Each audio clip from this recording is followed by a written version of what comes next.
तर जय शिवराय मित्रांनो, तुमचा पुन्हा एकदा स्वागत आहे माझ्या नवीन ब्लॉगमध्ये. सकाळी बोललो लाली भाऊ आणि चायची फुकटाची चाय पिवायला भाऊ मजाच वेगळी आहे. चाय घी पिलो आणि लागलो आपल्या कामाला. तुम्हाला तर माहितीच आहे हे काम आपल्यालाच करावं लागतात म्हणून. फायनली झाला आपल्या म्हातारीचा टेस्ट तयार. मग आलो घरी, हातपाय धुतलो आणि बसलो जेवण करायला. जेवण केला आणि निघालो तिकडे. आता जावळच आपला डीजे येऊन गेला. आपल्या गावात काही एका डीजे होत नाही. आपण मग बोलवलो अजून मग पाटील साऊंडवाला. हा छोपा तो पाटील साऊंडवाला.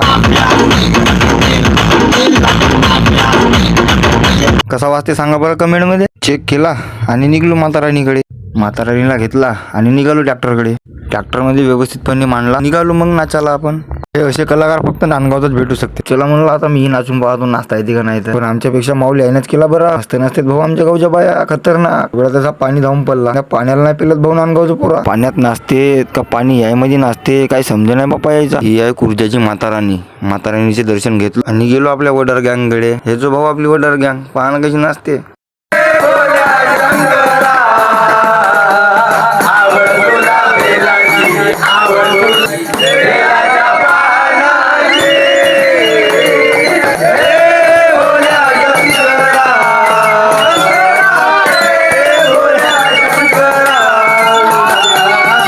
जो भाऊ आपली गँग कशी आहेत भाऊ आपले सिंगर सांगा बरं कमेंट मध्ये.